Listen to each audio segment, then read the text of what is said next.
सभी प्यारे भाई बहनों को प्रभु यीशु मसीह के नाम में जय मसीह की। सभी भाई बहनों का फिर से स्वागत, वेलकम है एक और नए वीडियो में नए वचन के साथ हम फिर से उपस्थित हुए हैं एक और। प्रभु सबको बहुत ढेर सारी आशीष दे। Hallelujah hallelujah. तो आप सब लोग बने रहें हमारे इस वीडियो में, एंड तक बने रहें। आज का वीडियो यानी आज का वचन बहुत ख़ास है। यीशु की परीक्षा शैतान ने ली थी। हालेलुया। हमारे जीवन के अंदर भी परीक्षा आती है, परेशानियाँ आती हैं।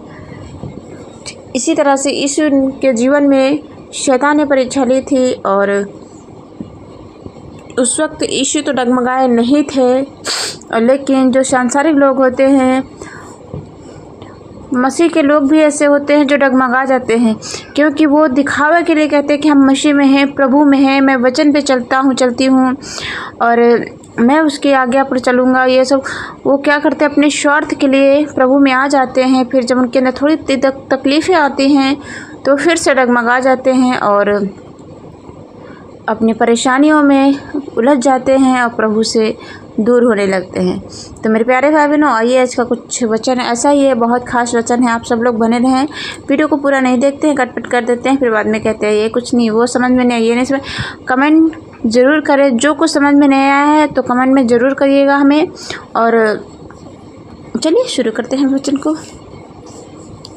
और मेरे प्यारे भाई अपने आप सब लोग हमें सपोर्ट नहीं कर रहे, हमारे चैनल को सपोर्ट करना बिल्कुल भी आप भूल गए हैं, और सपोर्ट करें ज़रूर करें। और वीडियो को शेयर करना बिल्कुल भी ना भूला करें, क्योंकि शेयर नहीं करेंगे तो ये वचन किसी के पास नहीं पहुंचेगा। जब वचन नहीं पहुंचेगा तो मेरे प्यारे भाई बहनों, उसका प्रतिफल यीशु आपको कैसे देगा। अगर यीशु का प्रतिफल चाहिए, उसकी शामत चाहिए, मेरे प्यारे भाई बहनों वीडियो को शेयर ज़रूर किया कीजिए और सब्सक्राइब करना बिल्कुल भी ना भूलें। तो चलिए शुरू करते हैं।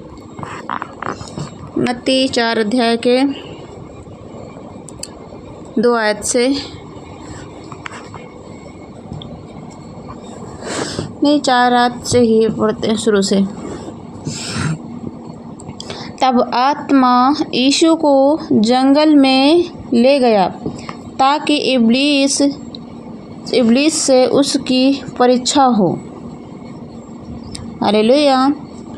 वह 40 दिन और 40 रात निराहार रहा, तब उसे भूख लगी। मेरे प्यारे भाई बहनों, यीशु ने 40 दिन तक 40 रात उसने कुछ नहीं खाया, ना कुछ पिया, उपवास रखा। 40 दिन 40 रात तक उस निराहार रहा, ना कुछ खाया ना पिया। 40 दिन के बाद यीशु मसीह को भूख लगी। 40 दिन के बाद यीशु को भूख लगी। उस वक्त वहाँ पर यीशु जी बैठ गए, और बैठने के बाद एक पत्थर उन्होंने अपने हाथों में लिया और उसे देखने लगे। उसी वक्त शैतान यीशु के पास आया। हालेलुया। भूख लगी, तब परखने वाले ने पास आकर उससे कहा, यदि तू परमेश्वर का पुत्र है तो कह दे कि ये पत्थर रोटियां बन जाएं। हालेलुया। मेरे प्यारे भाई बहनों, देखिए वचन में क्या लिखा हुआ है। उस वक्त यीशु को भूख लगी, एक पत्थर को लेकर प्रभु से देखने लगे। उसी वक्त इब्लीस शैतान उसके पास आकर कहने लगा, तुझे भूख लगी है, यदि तू इन पत्थरों से कह दे कि रोटी बन जा तो बन जाएगी। मतलब यानी यदि तू परमेश्वर का पुत्र सचमुच में है, उसने कहा, अगर तू सचमुच में परमेश्वर का पुत्र है तो कह दे कि इन पत्थरों से रोटियां बन जाएं और तू खा ले, अपनी भूख मिटा। हालेलुया। तब देखिए यीशु ने शैतान से क्या कहा। यीशु ने उत्तर दिया, लिखा है, मनुष्य केवल रोटी से ही नहीं परंतु हर एक वचन से जो परमेश्वर के मुख से निकलता है जीवित रहेगा। आमीन। Hallelujah hallelujah hallelujah hallelujah. मेरे प्यारे भाई बहनों, परमेश्वर केवल रोटी से नहीं, जो परमेश्वर के मुख से जो वचन निकलता है उससे जीवित रहेगा। हालेलुया। मेरे प्यारे भाई बहनों, आप वचन के द्वारा जीवित रहेंगे। मेरे प्यारे भाई बहनों, अगर आप अपने जीवन के अंदर प्रभु के वचन पर लागू चल रहे हैं, लागू कर रहे हैं, आप उस वचन को मानते हैं, उस वचन पर विश्वास करते हैं, यीशु पर विश्वास करते हैं, आप उस वचन को पढ़ते हैं, सुनते हैं, समझते हैं और उस वचन पे पूरी रीति से चलने की पूरी कोशिश करते हैं कि जैसा बाइबल में लिखा है हम वैसे ही वचन पर चलें। हालेलुया। तो आप कभी नहीं मरेंगे। हालेलुया। उससे आप जीवित रहेंगे। अनंत काल के लिए आपको स्वर्ग में नया जीवन मिलेगा। और यदि आप उस वचन को नहीं खाएंगे तो आप मर जाएंगे निश्चय और अनंत काल के आप नरक में रहेंगे। तो इससे अच्छा है हम उस वचन को खा कर मरें और यीशु के साथ अनंत काल के लिए स्वर्ग में रहें। हालेलुया। 5 आयत से, तब इब्लीस उसे पवित्र नगर में ले गया और मंदिर के कंगूरे पर खड़ा किया और उससे कहा, यदि तू परमेश्वर का पुत्र है तो अपने आप को नीचे गिरा दे, क्योंकि लिखा है, वह तेरे विषय में अपने स्वर्गदूतों को आज्ञा देगा और वह तुझे हाथों हाथ उठा लेंगे। हालेलुया। हालेलुया। मेरे प्यारे भाई बहनों, शैतान ने एक बार परीक्षा ली, शैतान हार गया, लेकिन शैतान ने फिर से यीशु को गिराने की कोशिश की। तो उस वक्त शैतान ने कहा, यीशु से क्या कहा कि तू यदि सचमुच में किसका पुत्र है? परमेश्वर का पुत्र है। अगर तू सचमुच में परमेश्वर का पुत्र है तो अपने आप को यहाँ से नीचे गिरा दे। बहुत ऊंचे, बहुत पहाड़ पर कंगूरे पर लेकर खड़ा किया, एकदम चोटी पर, और वहाँ से नीचे क्या कहा कि तू यहाँ से गिर जा और स्वर्गदूतों को परमेश्वर तेरा जो पिता है आज्ञा देगा, वो तुझे कुछ हानि नहीं होने देगा, वो तुझे उठा लेंगे हाथों हाथ। और इसके विषय में देखिए यीशु ने उस शैतान को यानी उत्तर दिया, कहीं ऐसा ना हो कि तेरे पाँव में से पत्थर से ठेस लगे। यीशु ने उससे कहा, यह लिखा है, तो प्रभु अपने परमेश्वर की परीक्षा ना कर। हालेलुया। मेरे प्यारे भाई बहनों, यीशु ने शैतान को कहा, तू अपने प्रभु परमेश्वर की परीक्षा ना कर। मेरे प्यारे भाई बहनों, कभी भी आप किसी के बहकावे में ऐसा काम बिल्कुल भी मत करना। हालेलुया। और मेरे प्यारे भाई बहनों, अगर हमें कहीं थोड़ी बहुत चोट लग जाती, कुछ भी हो जाता है XYZ, तो प्रभु हमें कभी भी कुछ होने नहीं देता है। और यदि अगर आप जानबूझकर सांप के ऊपर पैर रखेंगे तो क्या वो आपको काटेगा? नहीं, काट लेगा। और जानबूझकर आग में अपना हाथ डालेंगे तो क्या आपका हाथ जलेगा? नहीं, जलेगा। हालेलुया। लेकिन उस वक्त अगर कोई आपसे कहे कि आपके आग के अंदर फूल बन जाएंगे, ऐसा बिल्कुल भी किसी के कहने से मत पड़ना, क्योंकि वो सब आपको बहकावे के लिए हैं, आपके जीवन को नष्ट करना चाहते हैं। मेरे प्यारे भाई बहनों, परमेश्वर ने जैसा शैतान को डांटा, वचन के द्वारा ही डांटा, और आप भी शैतान को वचन के द्वारा डांट उसे लगा सकते हैं। अगर जीवन के अंदर परेशानियां, दिक्कतें आती हैं, शैतान डालता है, तो आप वचन पर चलकर यीशु के साथ, और यीशु की बड़ाई होगी और आपकी बड़ाई होगी। शैतान आपसे हार जाएगा और आप जीत जाएंगे। हालेलुया। फिर 8 आयत में लिखा हुआ, फिर इब्लीस उसे एक बहुत ऊंचे पहाड़ पर ले गया और सारे जगत के राज्य में उसका वैभव दिखाकर उससे कहा, यदि तू गिरकर मुझे प्रणाम करे तो मैं ये सब कुछ तुझे दे दूंगा। हालेलुया। मेरे प्यारे भाई बहनों, देखिए शैतान कितना चालू है, कितना होशियार है कि वो यीशु मसीह को किसी न किसी तरह से पाप में गिराने की कोशिश कर रहा है। जो खुद पवित्र है, शैतान की क्या औकात है जो उसे पाप में गिरा है, क्योंकि यीशु हमारा पवित्र है। हालेलुया। और वो उसे पाप में गिराने आया है।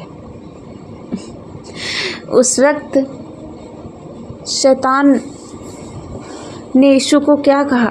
उसने पल भर में सारे जगत के वैभव, सारे राज्य, सब कुछ, जितना धन संपत्ति, सोना चांदी, सब कुछ सब कुछ का उसने यीशु को लालच दिया कि ये सब कुछ मैं तुझे दे दूँगा, लेकिन यीशु मसीह इन नाशवान चीज़ों के लिए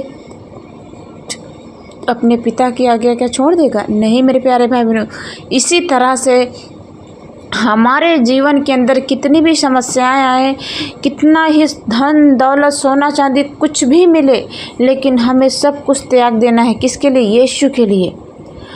अगर कोई कहे एक तरफ सोना चांदी है और एक तरफ यीशु है, तो आप किसको ग्रहण करेंगे? हमारे जीवन के अंदर जो सोना चांदी है वो कीड़े काई लग जाएंगे, और जो यीशु की सामर्थ है, पवित्रताई है, जो उसकी आत्मा, उसकी रूह हमारे जीवन को पाक कर दिया उसने है, वो हमारे जीवन से कभी अलग नहीं होने पाएगी। और जो यीशु हमें नया जीवन देगा अनंतकाल के लिए, उसमें तो हम एक सोने चांदी के महल में रहेंगे। यहाँ पर आप सोने के लिए, एक अंगूठी के लिए तरसते हैं, आप वहाँ सोने के मकान में रहेंगे, सोने की सड़क पर चलेंगे। हालेलुया। तो मेरे प्यारे भाई बहनों, इन नाशवान चीज़ों के लिए परिश्रम बिल्कुल भी ना करें। आपको अगर कोई कहे यीशु को छोड़ दीजिए, आपको हम अच्छी नौकरी देंगे, अच्छी जॉब देंगे, आपको घर दे देंगे, आपको गाड़ी देंगे, बंगला देंगे, आप प्रभु में मत होइए, और ये है वो है, कुछ भी आपको कोई भी किसी प्रकार का लालच दे, आप किसी के लालच लोभ में आकर बिल्कुल भी प्रभु को ना छोड़ना। लेकिन यीशु ने हमारे साथ, हम सबके साथ एक वादा किया है। दूध पिलाते हुए माँ छोड़ सकती है, लेकिन मैं तुझे कभी ना छोड़ूंगा और ना ही कभी त्यागूंगा। तो मेरे प्यारे भाई बहनों, इन छोटी सी बेकार नाशवान चीज़ों के लिए हम बिल्कुल भी प्रभु से दूर ना रहें। हमारे जीवन के अंदर गरीबी है, हमें चलेगा, बीमारी है तो भी चलेगा, लेकिन अगर हमारे जीवन के अंदर यीशु नहीं है तो नहीं होगा। हमारा जीवन व्यर्थ है, बेकार है। देखते हैं क्या लिखा हुआ है। क्या कहा था शैतान ने? मुझे झुककर अगर प्रणाम कर तो मैं ये सब कुछ तुझे दे दूंगा। यानी यीशु मसीह शैतान के सामने झुककर उससे हाथ जोड़कर प्रणाम करे तो ये सब कुछ मैं तुझे दे दूंगा। उस वक्त देखिए यीशु ने क्या कहा है। तब यीशु ने उससे कहा, हे शैतान, दूर हो जा, क्योंकि लिखा है, तू प्रभु अपने परमेश्वर को प्रणाम कर और केवल उसी की उपासना कर। तब शैतान उसके पास से चला गया और देखो, स्वर्गदूत आकर उसकी सेवा करने लगे। हालेलुया। मेरे प्यारे भाई बहनों, उस वक्त स्वर्गदूत उसके ओर सब देख रहे थे कि कैसा उसका फैसला है। यीशु ने शैतान को डांटा, ऐ शैतान, यहाँ से दूर हो जा। लिखा है, तू अपने परमेश्वर को प्रणाम कर। सिर्फ केवल परमेश्वर को, अपने पिता को उन्होंने प्रणाम किया। इस तरह से हम अपने यीशु को, प्रभु परमेश्वर यहोवा को प्रणाम करते हैं और उसी को हमेशा करते रहेंगे। ये एक वचन हम करते हैं मेरे प्यारे बहनों। आज एक वचन लीजिए, एक वाचा हम सबके बीच में बंध जानी चाहिए कि आज के बाद चाहे कितनी भी मुसीबत आए, कितनी भी तकलीफ आए, कितनी भी प्रॉब्लम परेशानी क्यों ना आए, लेकिन हम डगमगाएंगे नहीं। हमारा विश्वास अटूट है और हम प्रभु पर विश्वास करते हैं कि यीशु ही प्रभु है, उसी के द्वारा हमारा उद्धार है। और देखिए, स्वर्गदूत आकर उसकी सेवा करने लगे। जो 40 दिन 40 रात तक भूखा था, कर रहा था, उसी वक्त स्वर्गदूत आकर उसकी सेवा, खातिरदारी सब कुछ करने लगे। और मेरे प्यारे भाई बहनों, अगर यदि ऐसा यीशु ना करता तो शैतान उसे धोखा देता। हालेलुया। मेरे प्यारे भाई बहनों, प्रभु हम सब से बहुत बहुत बहुत प्यार करता है, कभी नहीं छोड़ेगा हम सबको। हमारे जीवन के अंदर गरीबी आए तो हमें चलेगा, लेकिन यीशु अगर नहीं है तो हमारा जीवन व्यर्थ है, बेकार है। तो इन नाशवान चीज़ों के लिए यीशु से दूर बिल्कुल भी ना हो। यीशु पर विश्वास रखें, उसके वचन पर चलते रहें और प्रभु की आज्ञा मानते रहें। मेरे प्यारे भाई बहनों, उम्मीद करते हैं आपको ये वचन समझ में आया होगा और वीडियो को शेयर करना बिल्कुल भी ना भूलें। आप सबको प्रभु यीशु मसीह के नाम में जय मसीह की। God bless you.